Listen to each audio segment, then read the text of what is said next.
Congratulations, YouTube, you did it. You wore me down and you sucked me back in. I have too many subscribers here just to walk away entirely, especially with no alternative that truly stacks up and so many copycat channels uploading my shows for me anyway. But we can't forget that THC's account here is on thin ice. And so the YouTube version of the show has to be prefaced with this little PSA, only to say that episodes that contain the kinds of themes that have been regularly banned on YouTube will not appear here. And even with that precaution, there's already enough in the archive to get us removed, so remember that the higher side chats could be banned or put in timeout again at any time. And I won't be able to tell you guys about it. So if you feel like it's been too long since you've heard from me here on this digital, dystopian, draconian, data mining monster of a police state seeking platform, your first step should be to check the highersidechats.com for the latest shows. Alright? Alright. Enjoy. Brace yourself, because you're about to dive into another free first-hour episode of the Higher Side Chats, and we just want to let you know that whether you're looking for a companion through your paranoid insomnia, entertaining yourself through one of life's mundane activities, or trying to ward off the internal screams of all those sad, smothered souls around the office, THC is here. And you should know that every episode of the Higher Side Chats has an entire second hour for Plus members. Sign up at thehighersidechats.com, and you'll get years of Plus show archives, lifetime forum access, a special invite to Greg Carlwood's monthly joint sessions, MP3s of THC music, bonus episodes, tour videos, and 10% off t-shirts, grinders, and whatever else ends up in the Higher Side store. It's $8 a month that you won't miss, so become a Plus member and treat yourself in these troubled times. Always action-packed and commercial-free, which means you'll unfortunately never hear my voice again.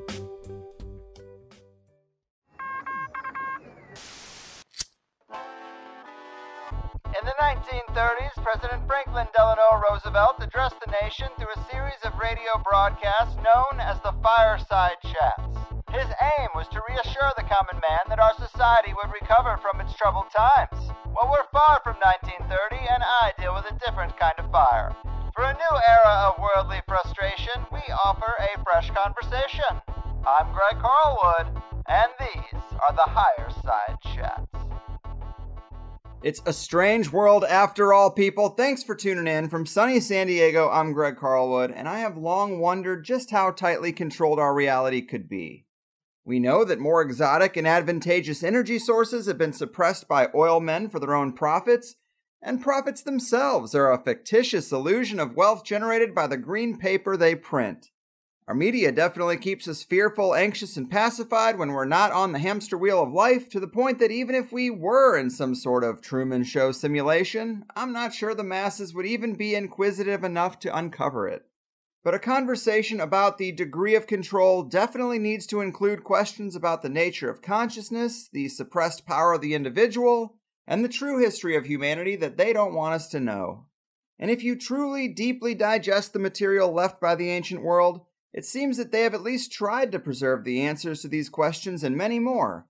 In fact, maybe the highly advanced, energy-abundant, altruistic global utopia of oneness we sometimes dream of, our engineered origins, and the cycles of catastrophe we may be vulnerable to, are several of the big secrets our ancestors tried to tell us about, and what the system works so hard to make sure we never discover. Well, these are some of the things I've learned from the work of today's guest, Matthew LaCroix, an impressive guy who's dedicated himself to an expertise in reconstructing the stories left on the ancient clay tablets we do still have, and connecting the fractured dots of the human story. He's best known for his books The Illusion of Us and The Stage of Time, as well as his reconstructed 200,000-year timeline of human civilization, all which can be learned about at thestageoftime.com. He's also the man behind the Great Mastermind Discussions podcast, and I know this is going to be a good time. The Lost History reconstructor, cuneiform tablet teacher, and Anunnaki educator, Matthew LaCroix. Welcome to the Higher Side. Greg, it's great to be here. I just want to say I truly appreciate that wonderful intro, and you certainly have a very extensive amount of knowledge. I'm impressed. I try. I mean, so much material, so many guests. Sometimes I feel like I've only retained a fraction of it, but I'm hanging in there. But I am super excited for this one. I've heard your interviews with both the Conspiracy Farm and Tinfoil Hat, read both of your books, and I'm just very impressed with what you've decided to make your expertise. And one of the things I like most is how, even though the stories we have of things like the Anunnaki engineering, Enki and Enlil, the Sumerian king list, and these more well-known fragments of what's been found, they sound very fantastical, but you reiterate often how you want to make the case for these things using the best evidence you can, and we probably have more evidence than people realize. To kick this off with a quote from The Stage of Time, you say, "Cultures across the world have left behind extensive evidence in ancient texts, monuments, and megalithic structures explaining that long ago, advanced civilizations once existed on the Earth that were eventually destroyed by devastating global cataclysms. These lost civilizations understood the secrets of energy, consciousness, mathematics, and even the nature of reality. As I began studying ancient history and the universe, I came to discover that so much of what I was learning about was being deliberately hidden and suppressed from the public. This prompted me to ask the question of why all this information was being kept secret. That answer has fundamentally changed my life forever and sent me down the long road of discovering what the truth is." And that is a great place to start. If we focus on the tablets and writings, tell the people a bit about how much we actually have and where we see it intentionally being suppressed. Okay, that's a great quote. I appreciate that. Certainly covers a wide umbrella of different areas to talk about. So, like you just mentioned, we'll start with talking about these cuneiform tablets and how extensive the evidence is for what this story is, this lost story of our past. And one of the things I want to start by bringing up, I guess, is that a couple of years ago, when a lot of those individuals like myself that are trying to uncover what this lost history is by reading these tablets, reading other ancient texts from around the world, and then looking at these megalithic structures left behind from these lost civilizations and trying to put that into a narrative and a timeline to understand both our past as well as how sophisticated we were and the influences that led to our rise and subsequently fall and then rise again over and over again in these cycles. And one of the things that really startled me when I was studying these tablets, just reading them, going through and reading things like the Atrahasis and the myth of Adapa and Eridu-Genesis and many, many others, was that there's this misconception that had developed rampant, I guess you could say, online, where the terms, Anunnaki and basically talking about ancient kings and genetic creation of Neanderthals and Denisovians to create the Homo sapien that we see today, all those things, there was this rumor going around that none of it was in any of these tablets and that researchers like Zechariah Sitchin had made up all of those terms and that none of it was real. And I remember that was going on at the time that I was studying these tablets. And it became apparent to me that if we didn't really bring the facts back into light, this incredible story, our story, could be lost forever. And so I was going online and trying to create posts and doing videos and telling as many people as I could that, listen, these ancient tablets have been translated since the late 1800s by some of the greatest Assyriologist experts in the world that learned how to read what is known as Sumerian cuneiform tablets is a dead language. It had been dead for thousands of years. And we had these really incredible Assyriologist researchers, the best in the world, that came along, starting with George Smith and later verified by Stephanie Dalley from University of Oxford.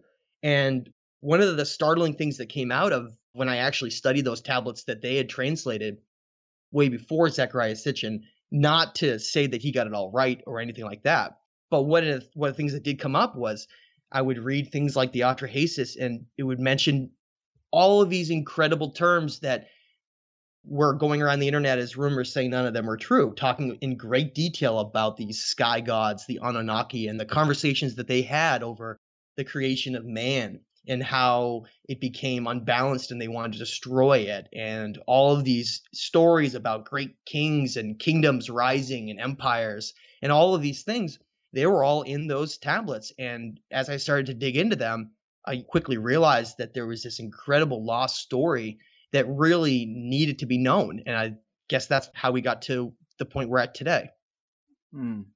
That is a good summary. And I've had guests who maybe are on the more extreme side who have claimed that our primary sources for history are quite sparse, that Vatican monks and archivists have made up a lot of that history out of whole cloth. And I know you're vocal about the manipulation of history, but not in this same way. What can we say about that manipulation and the fact that we probably do have a good amount of seemingly untainted material, right?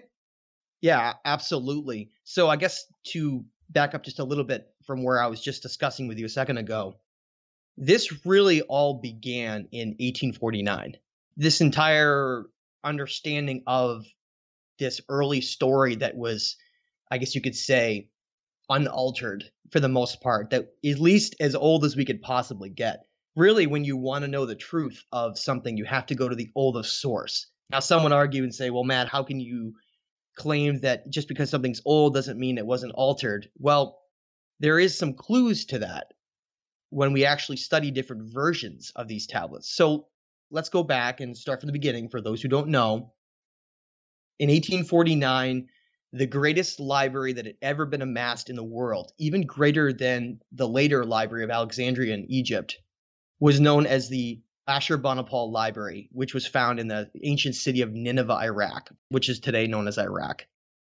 During that time period, great empires had emerged, and in this case, that Nineveh and the Ashurbanipal Library and the King Ashurbanipal was part of the Assyrian Empire. And Ashurbanipal was an absolutely incredible individual throughout history, and I hope that someday these true heroes of our time are recognized and not just become these footnotes in a very antiquated and largely incorrect timeline that we're told, where everything in human civilization emerged roughly 6,000 years ago out of the Fertile Crescent, and then the pyramids of Giza were built by the pharaohs of Egypt, and that whole story we've been given is very antiquated and has a lot of holes in it. And that's where these tablets come in, because when this library, this Ashurbanipal library, was found in 1849 by Austin Henry Layard, they had come down from the University of Oxford in England, and they were at these archaeological digs uncovering what they thought were going to be clay pots and bricks and just these basic building blocks of a civilization, and they found something very different. They found this massive library of cuneiform tablets. And for those who don't know, cuneiform tablets are etched in stories into clay that are then baked to preserve them for thousands of years. And those stories, because they're etched into clay, have the ability to not be as weathered. It's a brilliant form of writing, a brilliant form of writing style. And so Ashurbanipal was this king of Nineveh who had realized the importance of what was in these tablets. And this is the most mind-blowing thing. He states in his writings, when he discusses these, that he was a high priest, not just a king that had become a king because of bloodlines and he was ruling because he just was allowed to. He was actually a high priest that had a lot of knowledge.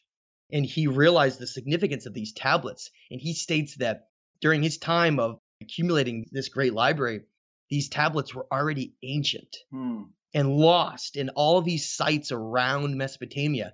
And so he sent his army out to every corner of Mesopotamia, to all these ancient sites in what is today, Iran and Iraq and Syria, all the way through this region. And they amassed this incredible library, which became known as the Ashurbanipal Library.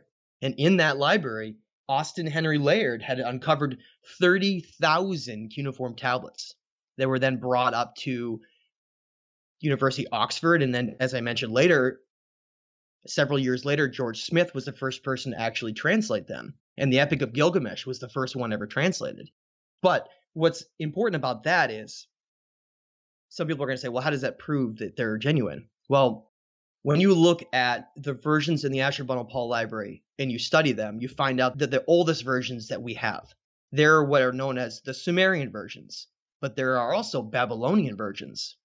And you see that when you look at stories like the Enuma Elish, the Babylonian version of the Enuma Elish versus the Assyrian Well, it wasn't Assyrian, it was originally Sumerian, but the Assyrians found it and then kept it in their library.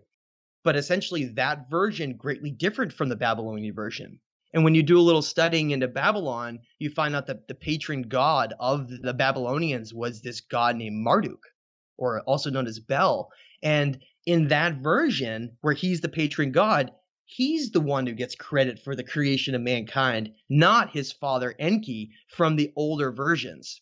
So what I'm trying to say is there are different versions even of these cuneiform tablets where they state different things in them, because really, if you wanted your legacy to be preserved and you wanted to be remembered, you'd want to be the great hero of our story, right? So you would create your own versions of it to muddy the waters. So really what this gets down to is we have to find the earliest version of these ancient writings and then cross-reference them to later versions to find out what was changed to try to understand this whole thing. And that's the same with Gnostic writings, Egyptian writings, Hindu writings. It doesn't really matter as long as you get the most early version and have the best translations and do like a cross-reference.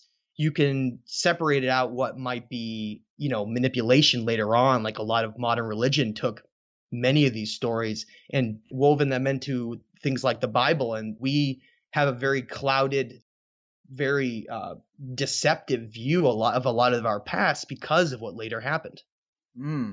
Great points. You have a real clarity to this pretty complex stuff. And these ancient tablets and this ancient story, they're certainly on the minds of the elite. Even recently during the war in Iraq, the Baghdad Museum was one of the first things hit, and the actions of ISIS have been pretty devastating to the ancient sites that would be most important to reconstructing the past. And of course, people have a lot of questions about who controls ISIS, but regardless, when you understand the material to the degree that you do, why is suppressing it so important to the power structure of today? So we had an ancient society before a series of cataclysms destroyed everything. So what? Why is this information, say, a threat to the power structures of today? Well, really, that entire story, that narrative, we can trace back to where it began, and then I can essentially explain what the purpose of it was. Sure. When the Roman Empire was collapsing, the Eastern Roman Empire eventually turned into what became known as the Holy Roman Empire. And that occurred around 313 AD by this individual named Constantine. And Constantine, with, I guess you could call him his handlers, realized that the smartest way to control a society would be to control the narrative and control the past. There's a lot of famous quotes that talk about that is, those who don't learn from the past are destined to repeat it, and various other variations of that. But basically, like you said, what does it matter if you control the past? How does that change anything? Well, it changes basically everything. Because when you start to look into these tablets and you try to put a timeline for when these civilizations existed, and you get into a lot more details, you start studying the structures they left behind. You start studying the technology and the knowledge they had, instead of finding this very linear version like we've been told by mainstream experts, that knowledge was slowly disseminated and then here we are at the peak of it all. It's actually the complete opposite.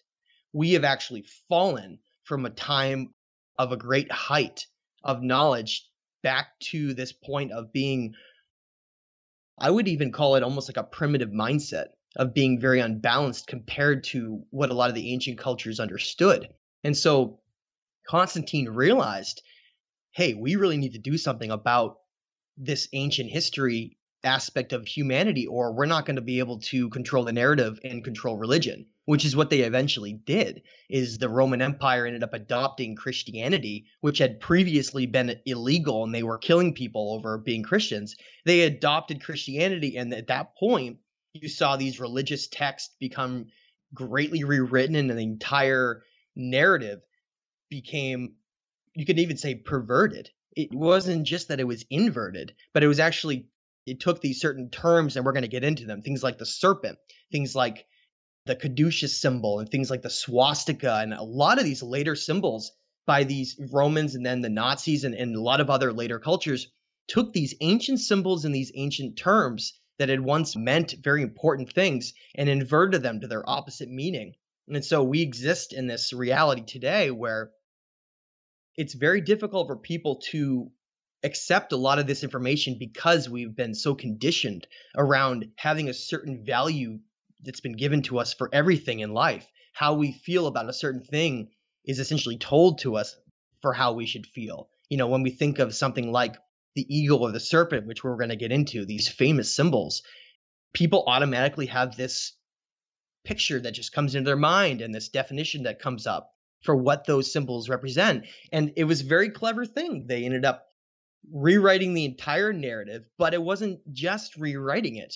What they did, and we'll get into this as we go along, was that they actually went around and crusaded through these ancient civilizations, and they found any example that was a pre-Christian writing, and they essentially burned it, destroyed it, or like the Vatican archives, which is in Italy, the beginning of Rome, they confiscated a lot of those ancient texts from around the world, from various conquering, and they kept them, the ones that didn't go along with this narrative, they just put them in a vault underground. And for those who don't believe that, I highly recommend they look into the Vatican archives. It's so obvious when you look at this stuff that it's a conspiracy, that it's almost screaming at you. But the first step to take, Greg, is to be able to accept that we've been lied about a lot of these things, and we have to go back and start over again in many cases and try to understand what was being said all along. Yes, man.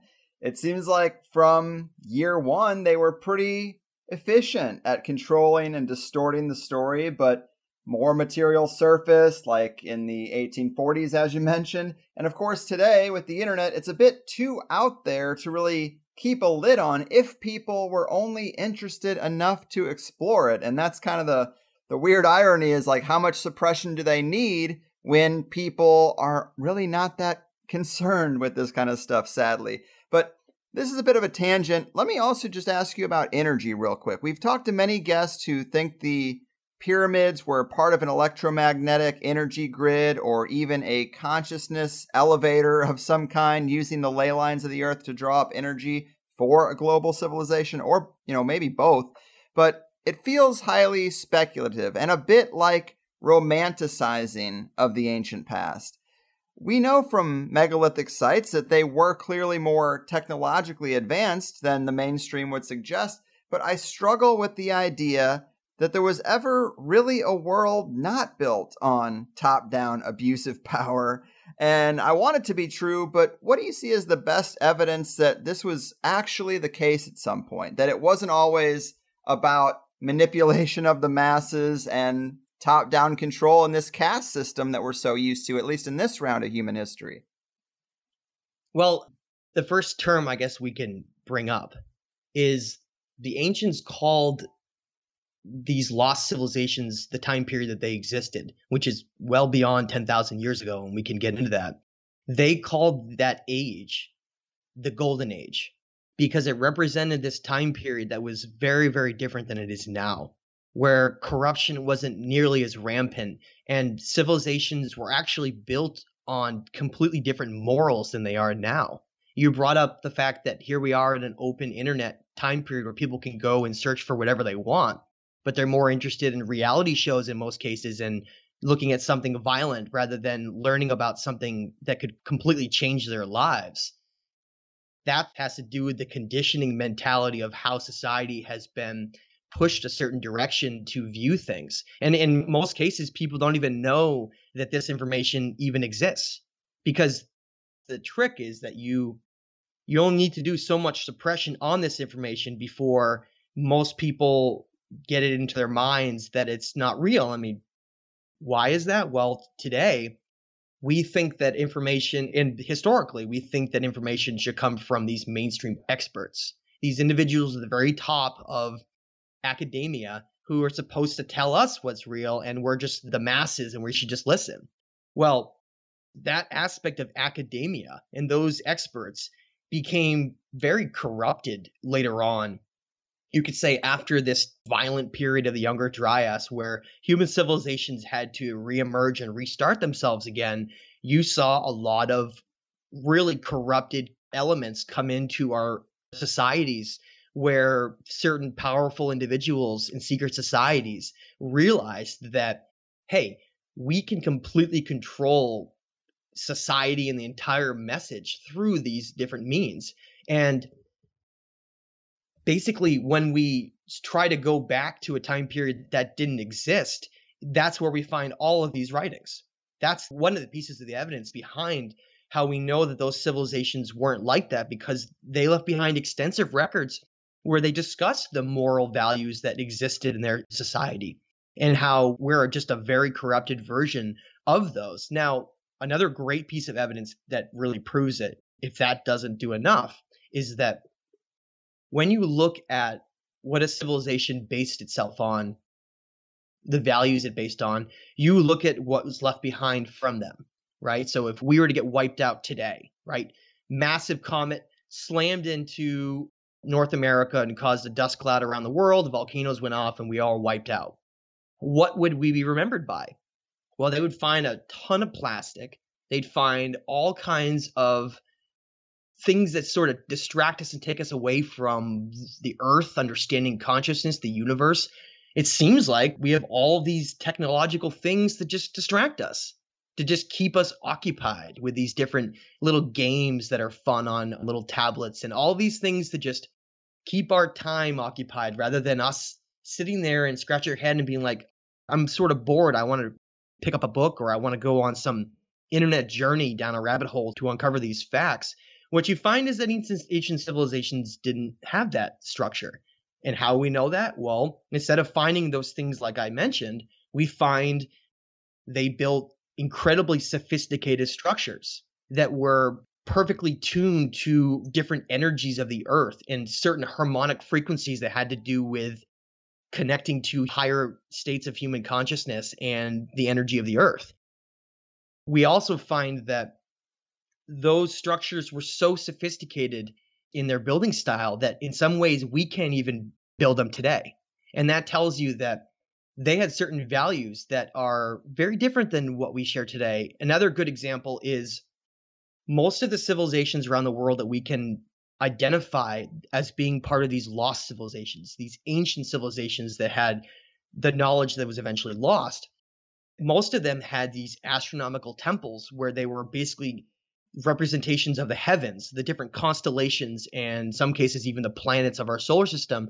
And these cultures were obsessed with mapping the different zodiac ages and the precession of the equinoxes and all of these aspects.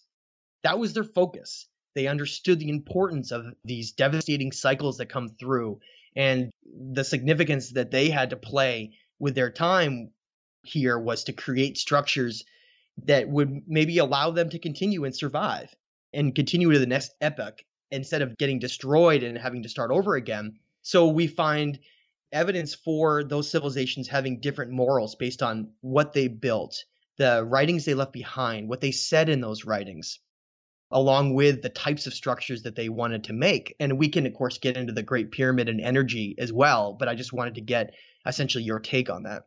Yeah, I love it, man. I think you're making a lot of great points. If we had it once, maybe we can't have it again. That would be a big reason to suppress it. And I think many of us feel quite overdue for a new golden age. But I guess, yes, tell us a little bit more about the pyramids, or, the network of pyramids. They're far beyond just Egypt, and your thoughts on them before we dive into the eagle and serpent threads that are quite interesting. Okay, absolutely. Now, the first thing to get across, for those who don't know, and I'm sure most people listening know this, but for those who don't, it's a good place to start. When you're in school and you pick up the Rockefeller history book of our past, this rewritten version of telling us what's real and what's not, we find that, and this is shared by most of the mainstream, which is starting to finally erode now, they tell us that the pyramids of the world, anywhere, it doesn't matter where it is, but especially in Egypt, they tell us that pyramids were built so that when a great king or a pharaoh dies, he could be buried there. Sort of like if you go to a cemetery and you see those large stone, almost like a bunker structure for someone who's really wealthy and wants to be buried in there. That's what we're told. And people accept that very, very quickly. They think, okay, these are powerful individuals. They had unlimited resources, they could do whatever they wanted, right? Except for the fact that there's never been a pharaoh found in any of the pyramids of Giza in history. And that's a very shocking thing, though, because it proves that they weren't built for that reason. Well, some people listening will be like, well, how does that prove anything if they haven't found them? That just means they haven't found them yet.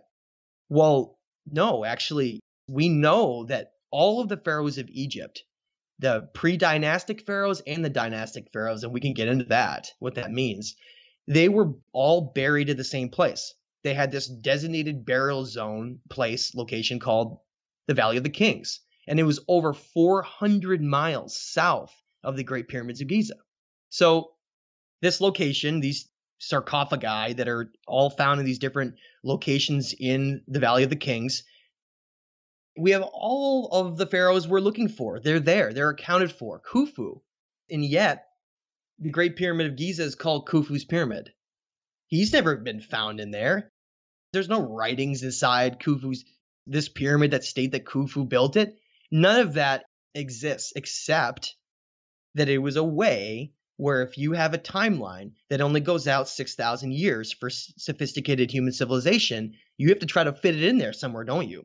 So you go, okay, well, when did the dynastic Egyptians live? And they did live during that time period of around 4,000 BC.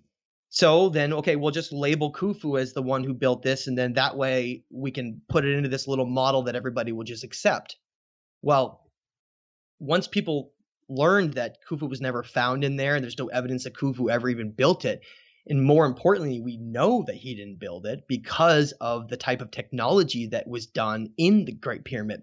In the Great Pyramid of Giza, there are different shafts that point towards different constellations, such as Sirius and Orion. And above those chambers, well above the desert, over 100 feet up, are these megalithic blocks that are more than 50 tons. Perfect granite blocks above the king's chamber that have been built and situated in there by an ancient culture. And Khufu's time period of the dynastic pharaohs had none of the technology that would even allow building even small pyramids, let alone these magnificent structures. Now, okay, so getting past that, we know they're ancient and they're older. So what's their purpose, right? Mm-hmm.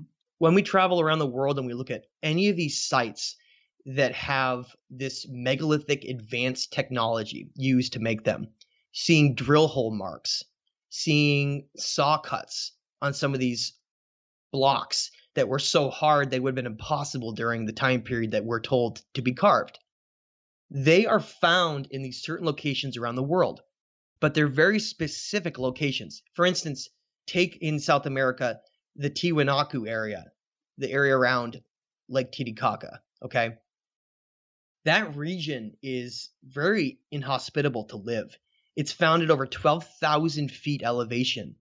There's no trees. Winds just whip across the landscape. It's a very difficult place to live.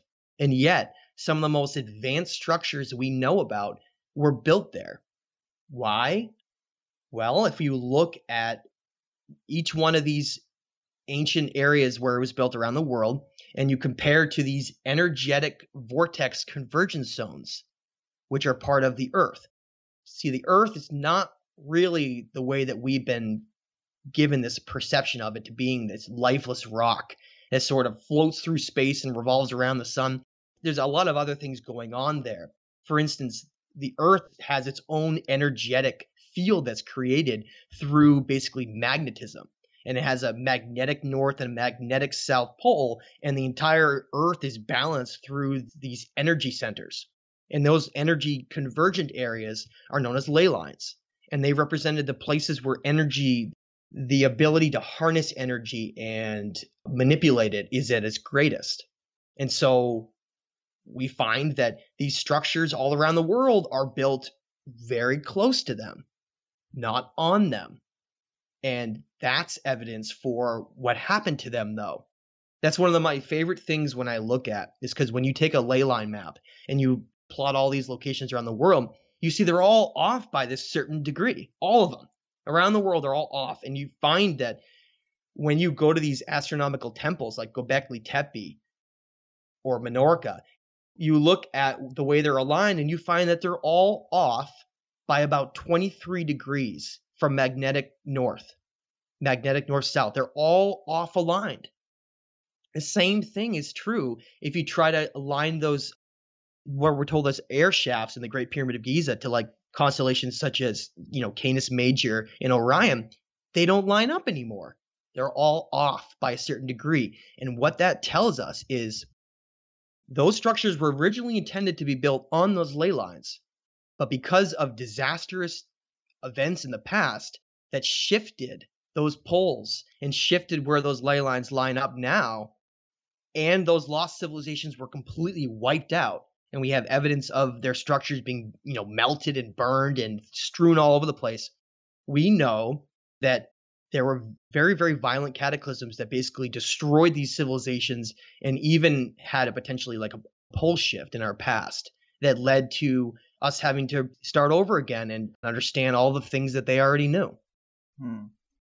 Yeah, man, I love this. The Earth grid shifted and maybe it all powered down, and possibly it relates to inevitable cycles of rise and fall that people always talk about. It seems to be some kind of spiritual thing that's baked into our reality, and it affects our consciousness and the levels of consciousness in which we can achieve and the ease or difficulty in cultivating those higher levels. It is all fascinating stuff. And to dive into the eagle and serpent thread, this is one of the most fascinating things to me.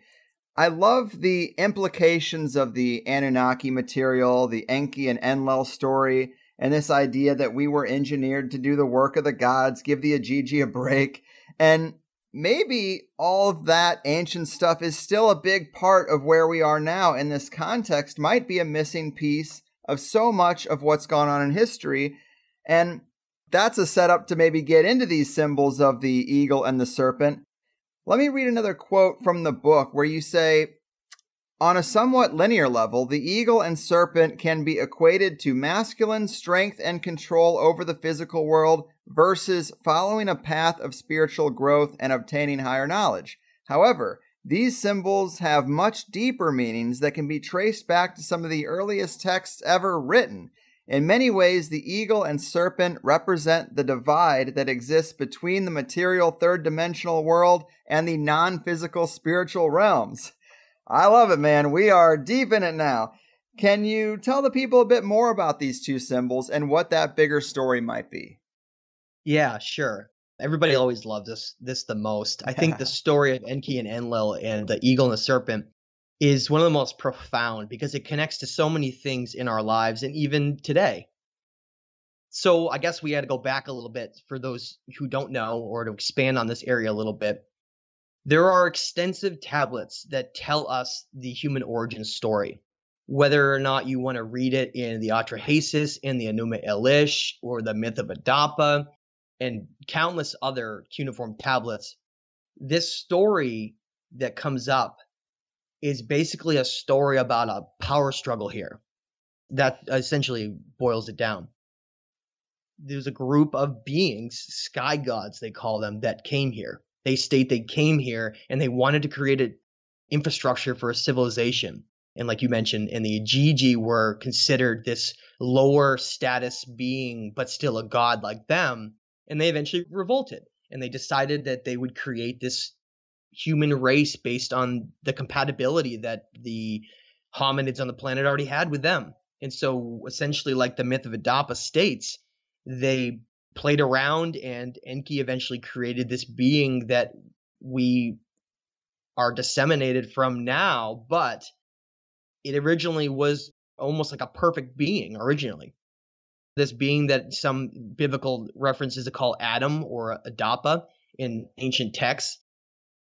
This being was perfect in the beginning, but it wasn't supposed to be. The idea in the tablets was that Enlil and Enki, which are brothers, got dual ownership over this realm here. They were both in charge of maintaining it, and they took different roles within that governing structure. Okay, so Enki, this mastermind, basically greatest of the Anunnaki in terms of understanding the cosmos and everything, he decided to create this worker that Enlil had asked to be created in Anu. But instead of, like I said, instead of just being a primitive worker, he created this perfect being. Well, this is where this great divide began. When you read the Secret Book of John in the Nag Hammadi scriptures, which is a Gnostic text that came out of a cave along the Nile River in 1945, it states that essentially some of these beings, these Anunnaki, became greatly threatened by this perfect being that Enki had created in their image, and that was us.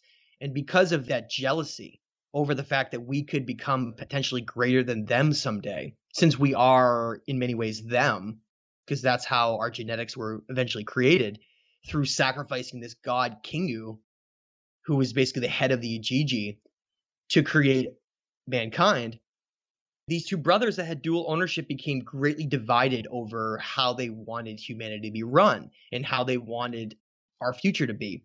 And these two symbols really get down to a lot of different levels, okay?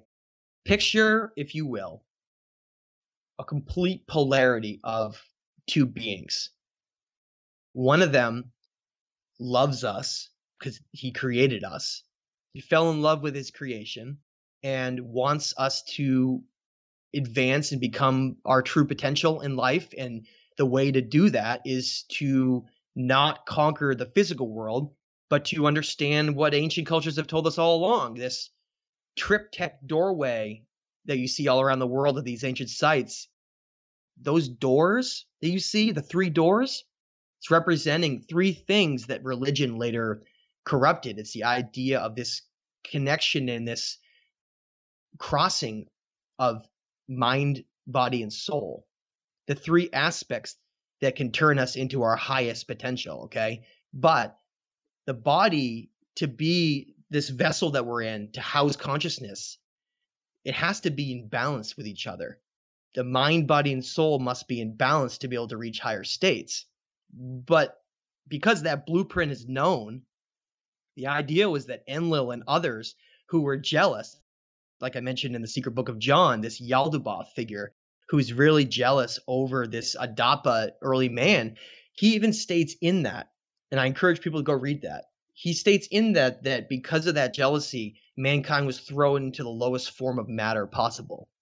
So you have this being that has all these divine properties that are connected to the Anunnaki, and instead of existing in a state where we can alchemically change our environment and create things out of our own imagination, we're thrown in this world of chaos, of war and division and constant distraction and deception that keep us in these lower states. And so basically what these symbols really represent is this divide that emerged between Enki and Enlil in how human civilizations and that collective of humanity would turn out, how they would be governed, how the values that would make up their society would be governed, okay? And so what you find, and it completely blew my mind when I was able to connect these things and study them, it really is one of those moments where you sit outside and you go, oh my God, it makes so much sense. When you look around the world at empires throughout history, any civilization that was based on conquering, it doesn't matter if you want to go from the Romans to the Nazis to the Soviets and eventually even the United States, this conquering mentality always followed with a flag or a crest of an eagle. Always. Okay? Yeah. Every time. But yet, we're told, and it's thrust down our throats subconsciously, it seems like on a daily basis, that the eagle is this symbol of freedom and balance and being a state, a society where you have all the values of a perfect system, right? And then we're told that the serpent, the symbol of the serpent and the dragon, are these evil, evil symbols, and they represent basically deception and evil and all these things. And quickly you realize that those symbols have been completely turned on their head. They've been completely inverted. And the story of these civilizations and empires tells that story so well. And so what it gets down to, for those who haven't connected yet, Enki's symbol, all the way back from the beginning, they actually had multiple symbols, but one of the main symbols that he was referenced with was the serpent and also the dragon. Meanwhile, Enlil had this symbol of the eagle. Now, what does that mean, right? People come up to me and they're like, man, I really love eagles. Does that mean I have to stop enjoying watching them fly over my head? And I tell them, no, of course not. These symbols have nothing to do with these creatures. It has to do with representing certain things. For instance, an eagle is the highest flying bird of all, okay? And the eagle is known to swoop down and attack its prey. So those types of symbols became what was used to represent the different mentalities. For instance, in Egypt, there was an ancient god there known as Thoth, and he had the head of an ibis. But that wasn't a literal thing. He didn't really have the head of an ibis. That was just a symbol to show him being this patient teacher of mankind. And that's how a lot of these symbols became woven into a lot of these ancient murals and cylinder seals where they show these representations of these Anunnaki individuals. Some of them have eagle heads.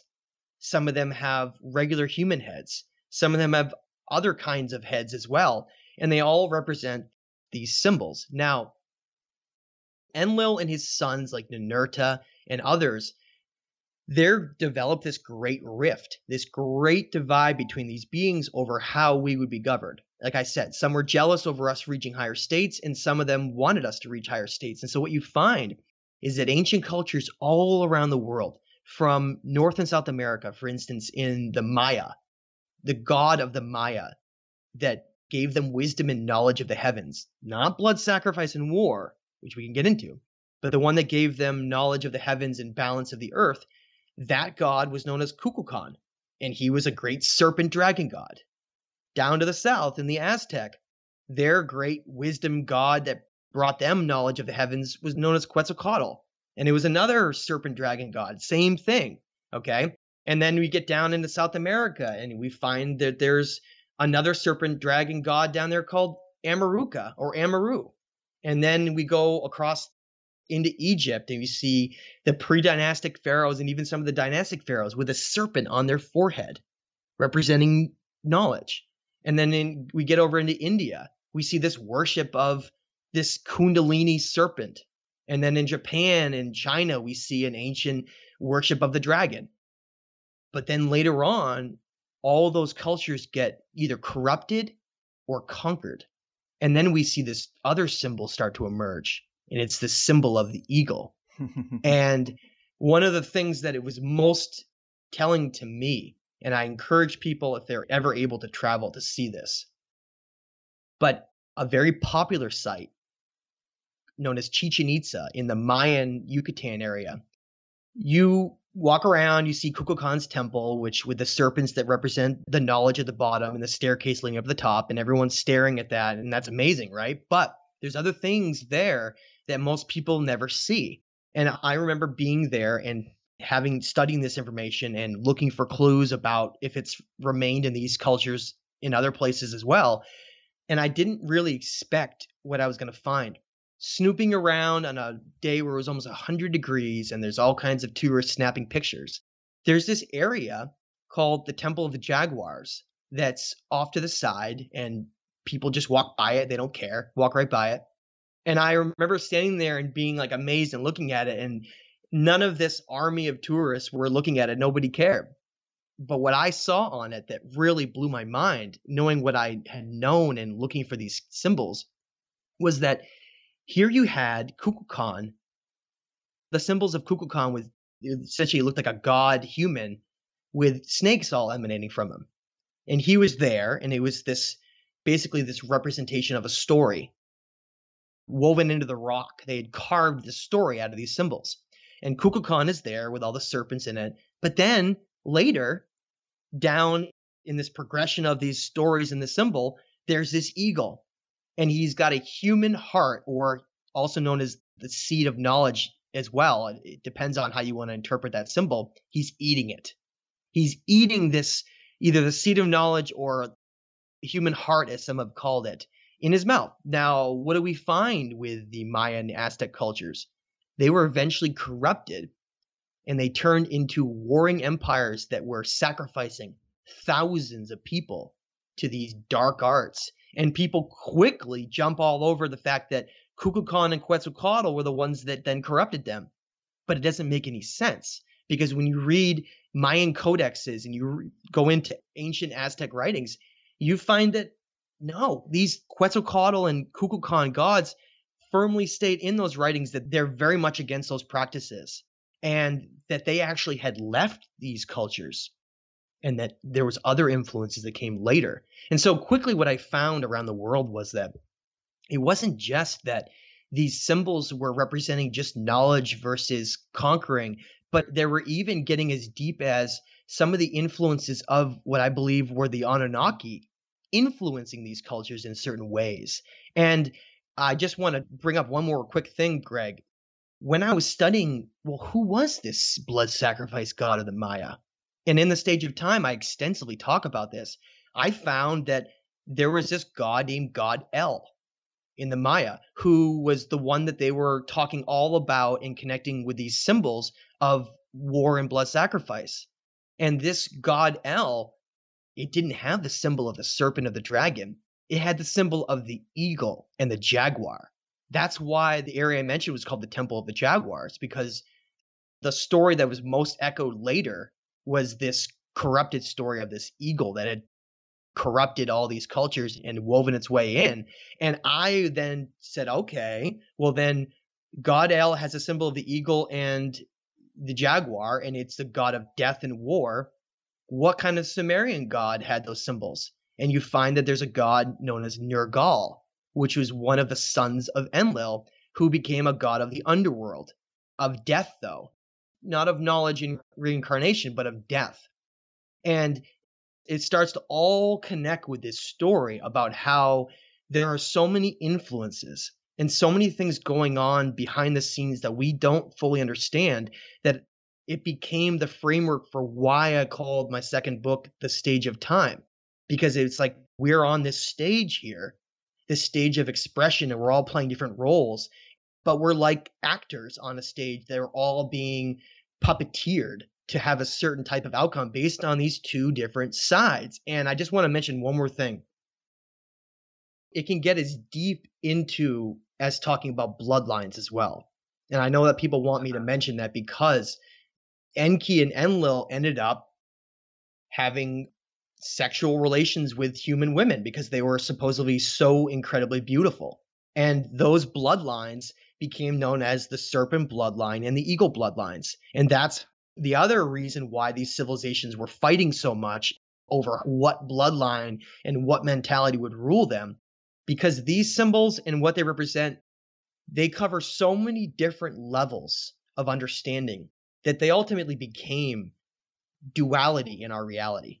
Okay, either the serpent, which is knowledge and spiritual connection to the feminine energy of creation, or this masculine energy of conquering our world and destroying everything. That's what these two things really represent. And these gods, essentially these Anunnaki gods, because they were so divided, these two symbols came to basically represent nearly every ancient civilization up until our present. Wow, man. Yes.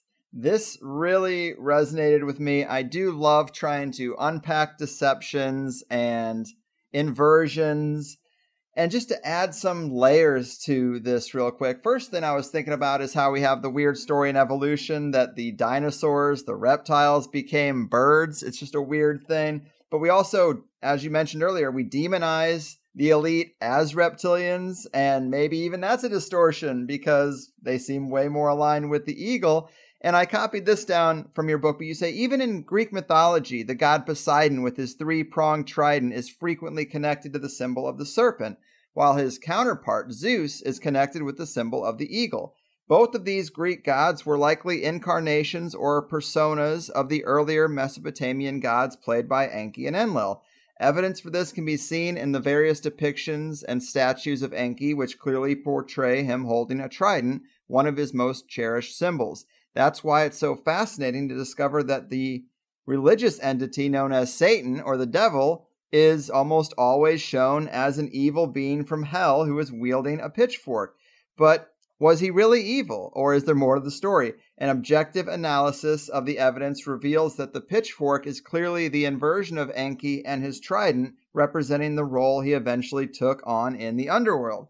And that's amazing. In the book, you also go on to tie it into St. Patrick driving the quote-unquote snakes out of Ireland, aka the Druids. And we can look at certain entities by their fruits. Whatever the Vatican is worshiping is a dark, dark thing. So even today, it's like if you get confused by who's aligned with which symbol, just look at their actions. And I definitely don't want to be associated with whatever the Vatican's worshiping.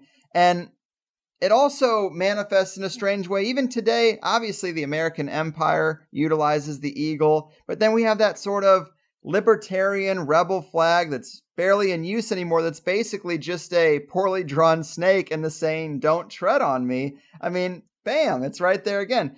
So I'm not sure how much of this is conscious, even though people tend to drift towards using these symbols even after centuries. What would you say about that interplay between the conscious and subconscious when it comes to the use of this imagery? Is there an aspect of how the influences of higher realms manifest into the physical? Like, what are your thoughts on that interplay and the mechanics of how these things end up still being a big part of life? Yeah, that was well said, Greg. I appreciate that. Let me expand on a couple of those things. Evidence for connecting this so people understand. One of the oldest pieces we have is a cuneiform tablet called The Legend of Etana. Okay. Now, Etana was considered the first king. This is what it states in the tablets. He was considered the first king after the deluge, after this new civilization would emerge out of the ashes of its former self. He was chosen, which is what he states in the tablet, to be the shepherd or the architect of the new world, which is mind-blowing to think about. It wasn't just that he was the shepherd of just his kingdom. No, it actually states that the city that he would rule over, known as Kish, which some of those ruins are still around today, would be the very first city that was built and created after these events destroyed everything. Now, what's important about that is that connected all the eagle and the serpent. In the later part of the tablet, he goes on to explain in this very well, I guess, this parable, this symbolic, metaphorical type of way, he goes on to describe how the system we have here in terms of duality was created. And he states that there was this eagle who had this half-brother who's the serpent. And the eagle basically comes along and it asks him if they could be friends, if they could work together. And the serpent reluctantly agrees and states that it would work with him as long as it didn't betray him and was always true. And as you go along, it states that the eagle ended up completely betraying the serpent and went to reside up in heaven, and the serpent was forced, it says, and tricked to reside down in the underworld or below, taking on these certain roles in reality. Mm-hmm. It's really mind-blowing for us to even wrap our heads around how something like that could happen. But it makes a lot of sense, though, if you think about the idea of if there are higher and lower dimensions in different realms to our reality, and we only perceive largely one dimension, the third dimension, the physical world. That's what is most of our representation of what reality is. But there are all these different realms and dimensions, aspects of our reality that we can't perceive. And they have to do with energy cycles and things like reincarnation and ascension and all of these different aspects of what the ancients told us. Well, in that tablet and in other places, it states that not only were these beings in charge of them, but they literally were sent to rule over the different realms. So Enlil was given the physical world and the higher dimensions. That's why he became known as the symbol with the eagle, because he was flying high above and essentially observing everything, higher dimensions, higher awareness, perception of everything. Whereas Enki, the serpent, was tricked into ruling in the underworld. This is how we can unfold these layers to understand them. So if Enki's tricked into ruling in the underworld, but he's the benevolent being, and then Enlil is malevolent, as above, so below, states that everything has to be balanced. That's the rule that they're obsessed with, is balance. So therefore, Enlil became in control of the higher dimensions in the physical world, and Enlil was assigned to rule essentially in the underworld. Hence, Satan. Hell. So hell is essentially the underworld where death and reincarnation occurs, and heaven, or higher dimensions, is essentially, that's how those religious terms came to come about. So Enki and his teachings were later demonized, and that's why so many of these symbols became inverted and these cultures were corrupted later on. The eagle, essentially, through its cleverness, Enlil and others, realized that based on the different zodiac ages and the types of energies that were allowed and the types of polarities, that they could basically rule over and conquer our entire reality. And that's how we became where we are today, is that after these cataclysms occurred, some of these beings cleverly took over, and we essentially became trapped in this state where spirituality and understanding higher knowledge was pushed off and almost destroyed, stamped out by these emissaries like the Roman Empire that went around and just found all of these ancient texts and rewrote the entire story. And think about, how did the Roman Empire control its population? Through things like fear and violence, with gladiator games and distractions, to keep people focused on a certain type of conditioning, a certain type of mentality. And that's essentially how those individuals became reference to who they are. And I want to point out strongly that these beings seem to have played different roles throughout different times, but I've had a hard time finding any time period where Enlil has played a positive role.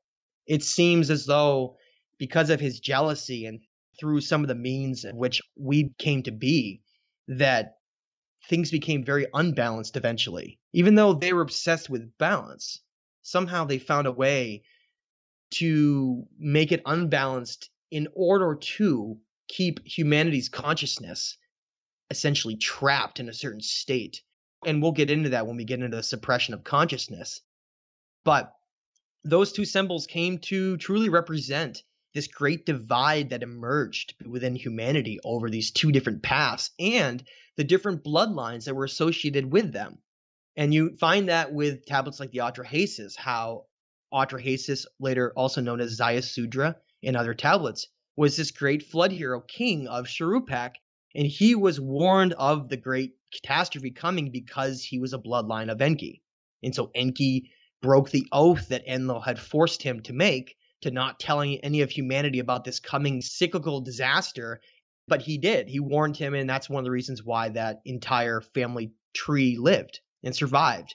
So what you find is that these layers just expand out to so many different things of understanding the influences of the eagle and the serpent, that it really represents the duality of our reality and how we ended up in a place today where, like you mentioned, the eagle has largely corrupted our world, and we exist in a state of mostly obsessiveness over the physical world and conquering and materialism and war and division, and less about understanding balance with our world, understanding balance with the universe, what we really are, this spiritual being that's having a physical experience in this body, not the other way around.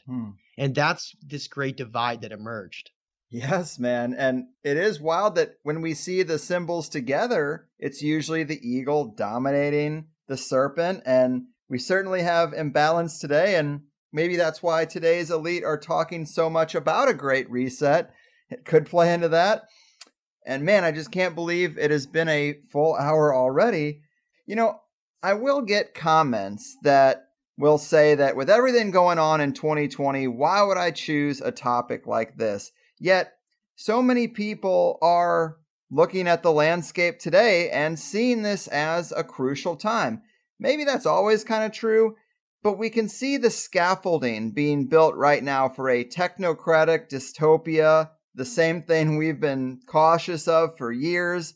And this idea of a fork in the road for humanity is very potent right now. And I like when you say in the stage of time, each person must decide what role they want to play, hero, villain, or where most people actually are, as just extras in the background. Mainly because they're just unaware of their place in the world. And how fitting we talked about the Truman Show a little bit, but what would you say to try to inspire people out of being just extras and make them see that they do have more influence and power than they might have been conditioned to believe? Yeah, and I think that really gets down to the heart of all of this. To mislead people to think that their actions and their contributions mean nothing, rather than realizing that we're all creators here. We really are. We are all here, and we have the ability to think of an idea, concept, whatever it is, and turn it into a reality. That's how we're creators here, okay? So therefore, if we're made to believe, and we absolutely are, I couldn't believe once I started to dig into ancient studies and understanding Hermetic texts and what we are and how we contribute to everything, this collective here, and where that ship of collectiveness goes. I couldn't believe when I realized that everything that we do has an impact here. Everything, even the smallest thing.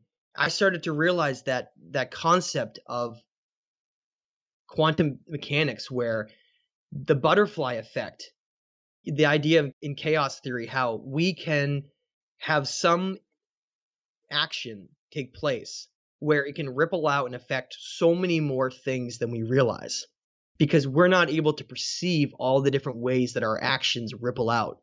You know, that little stone that's thrown into the pond that maybe makes a small impact at first, but the ripples afterwards extend far beyond what those initial impacts were. But we often don't stick around or have the ability to perceive how those impacts ripple out and affect those around us. But if we were to realize that, then all of a sudden that stage of time where we're each playing a role here, like Shakespeare says, that would all be realized.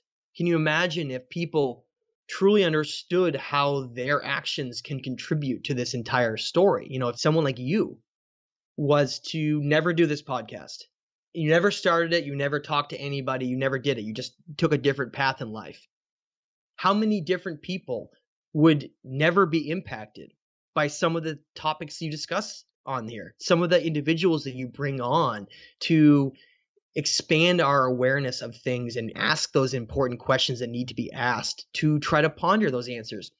We have difficulty seeing the magnitude of our actions, but in reality, we're each here playing certain roles in this collective story. And in many cases, we don't even realize which role we're playing because we haven't identified the fact that we are that important enough. And we are. It's not an egotistical thing saying like, oh, humans, you know, we're the most important thing in the entire universe. That's not really what I'm saying. But what I am saying is that ancient texts state that we are very important in terms of the grand scheme of where this story of our planet and free will and consciousness goes. We are an experiment, they state. We're an experiment in consciousness, in having the divinity of a god be in a physical mortal body that dies, and that we have this grand stage being played out here that's being puppeteered by certain individuals. And the game is to make us unaware that our actions really matter at all. But really, like I state in the book, and like you mentioned a second ago, the whole story revolves around the extras, because that's the collective story of humanity. But in between that, there are these heroes and villains that are playing really important roles. And once we can identify that our actions really matter and are contributing in some important way, we can assume one of those archetypes. You know, what are we going to be? How are we going to be remembered? If Greg Carlwood dies in the future, how will he be remembered? Is he going to be remembered in a positive way, in a negative way? And how are those contributions that he made, how are those going to ripple out and affect this entire story?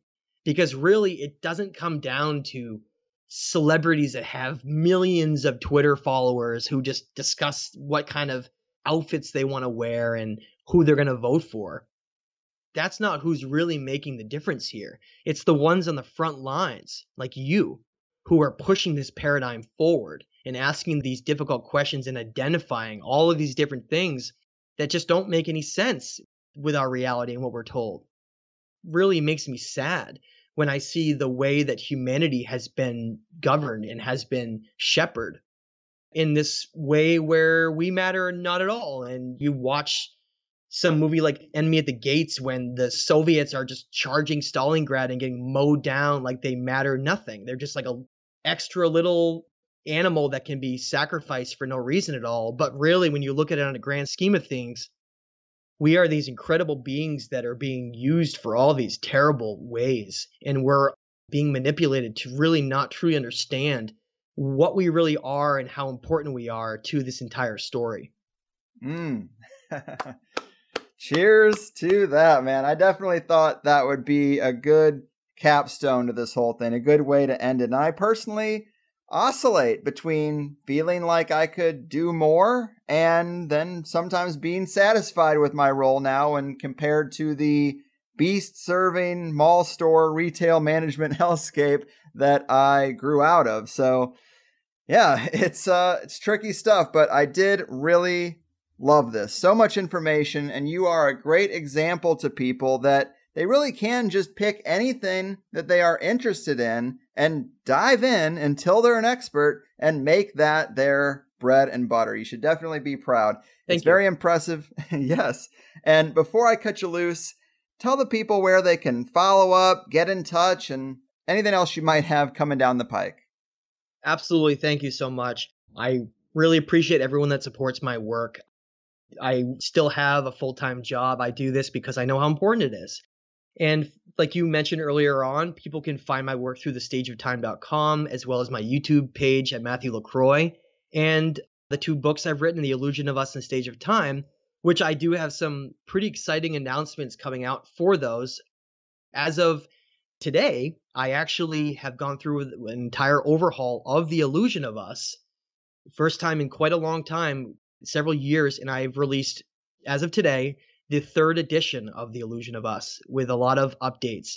And then as well, I'm about to release the 2nd edition of The Stage of Time, and including with that announcement will come the full audio of The Stage of Time for all of those individuals done professionally, for all of those individuals who don't really read that often or they don't have time and they really prefer audio. I wanted to help a lot of those individuals out by doing that. So those are just a couple announcements, as well as the last thing I just wanted to state is that I'm really excited. For those who don't know, I am in the middle of writing a new book co-writing with Billy Carson that is called The Epic of Humanity. And it is an attempt by us to preserve these ancient texts and what they state about our entire story so that it can be hopefully protected into the future so we don't keep losing so much of this important information. So thank you so much, Greg. I really appreciate sitting down and having this conversation with you. Beautiful. Yes, it was a blast. And I really have enough questions left on my outline to get through a whole nother show. Maybe we run it back when the new book hits the shelves. But until then, great stuff. Keep doing what you do and take care out there. Thanks, bud. I appreciate it. Yes, people. Talk about a guy who knows what he's talking about. Matt LaCroix, a highly recommended guest, and I'm happy I was finally able to get him on. His work is pretty impressive, and it is such a simple formula too. Just learn about something you're curious about, digest it until you're a buff, write some books, do some podcasts, bada bing, bada boom, and you have a nice little life carved out for yourself. Not that it's easy, and it's obviously similar to what a lot of our guests have decided to do with their lives, but I guess I'm just so impressed that he decided, hey, I'm actually going to go and read all these old tablets people talk about, multiple translations, see how it all fits together, and then I'll know for sure what I think about this. In fact, I've been doing a few rounds of interviews myself on other podcasts. In like 10 days' time, I did Grammarica, Quite Frankly, Freeman, Isaac Weishauпт's podcast, those conspiracy guys, and the Cult of Nick. I appreciate them all for allowing me to come on and talk about terrain theory and all that stuff. But the point is, I run into a few people in having these conversations that will come at me with, I hear what you're saying, but I just don't know. And it's like, well, you can know if you want to. If you're not sure about something and you're curious and you think it might have merit, keep learning until you either throw it away because it wasn't what you thought or realize it has value and you know it like the back of your hand. Clearly, it doesn't happen overnight, but anyone can do that with any subject or follow any particular passion. And I just appreciate Matt because he does that at a high level. His books are well written, his site is well designed, and he makes me excited about material that I'd kind of put back on the shelf for a few years.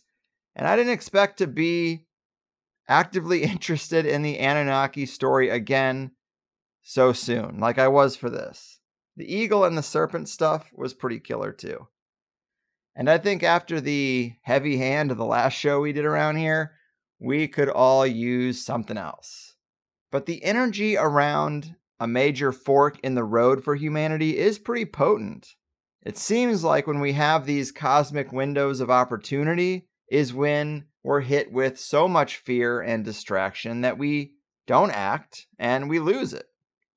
But many great sources are saying that this is a big one. And I think looking at these sorts of perspectives on the past can push us towards the idea that maybe something better is possible. And just because we would appreciate a great reset doesn't mean we have to sign on to theirs, you know? If you liked the first hour in the Plus show, we talked about how a person could use the more positive potent symbols once they're identified, bloodlines, Rh negative blood, and the hidden story there, Planet X, Nibiru, and separating out the disinformation. He does actually have a great image from the 1987 Science and Invention Encyclopedia on his website that shows Planet X and a binary star, which just adds to the whole angle. We also got into mysteries of the cosmos and life in the universe, the Truman Show, and the Dog Star. I had a real Sophie's choice as we were going through this interview. Do I ask him about the eagle and the serpent stuff, or do I ask him about the Rh negative bloodline stuff? Because I could tell as the time was ticking, we were only going to slide one of those things into the first hour. And we have done a show about the Rh negative bloodline before. It was so long ago and so popular and provocative. It was very tempting to try to throw it back in the mix, but we went eagle and serpent because obviously that was quite interesting and also new. I try to make a complete show for both the free and the plus listeners, but at the end of the day, the full 2-hour interview is where it's at. But either way, this was just a good show for digging into the awe and wonder of the mysterious cosmos and what life is even about. You didn't manifest here to hate 5 days a week posing as an insurance salesman. Be an expert or an advocate or an artist for whatever you're driven towards.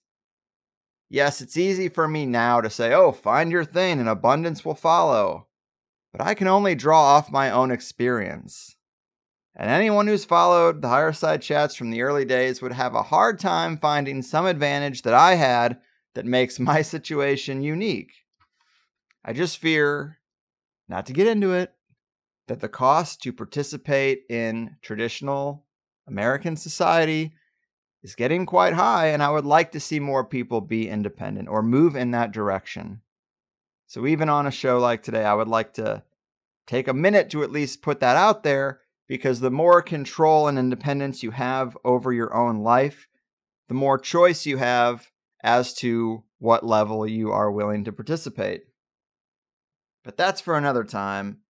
I'm just hoping Matt, as an example, and the material of the day itself inspires some of you to go for it. It's a process, but maybe this will give you a little fuel.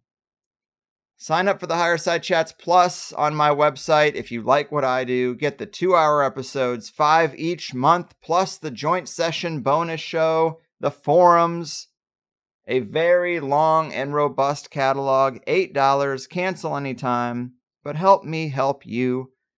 I think we've been on a roll lately and doing a decent job of covering the spread of topics we like around here. You also get a decent list of things on the bonus content page, including all the parody songs that I end episodes with, and we got a fresh one today. Again, done in collaboration with the one and only Lauren Silva, aka Monty the Artist. I'm a big fan of the Mysterious Greys one we did a couple episodes back, and this one is just more simple and fun. I remember seeing reruns of The Greatest American Hero come on TV, and I always liked the theme song more than the actual show, and I liked it even more when it was George Costanza's Answering Machine, but it's also a new song for me to end the show with. Some I like to be pretty specific on, lyrically, but it's also good to have a few broad ones that I can fit into any episode that isn't about weather weapons or hiding out in the bunker or magic, etc., etc. So Lauren Silva, thanks again. Big thanks to Matthew LaCroix. TheStageOfTime.com, again, is his website. And a big thanks to all of you guys who keep the faith in me and what I'm doing around here. I'll catch you next time. I've done my part. Your move, history suppressors, ancient alien engineers, and allies of the cosmos. Your fucking. The truth has been hidden from me. Didn't believe it myself. Got lizard people on top of the world, and I wish it was somebody else.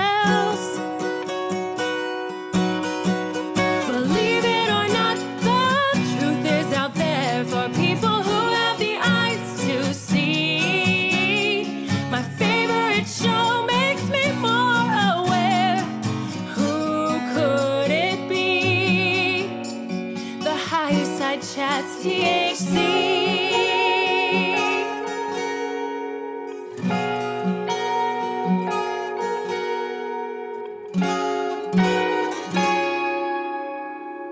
Just watch the TV and obey.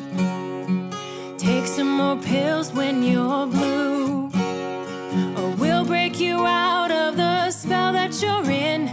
Together we will make it through.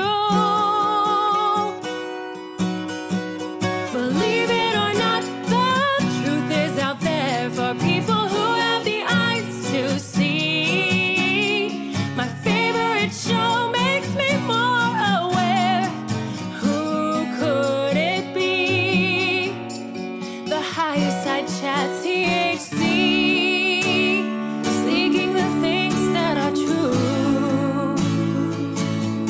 THC is here for you.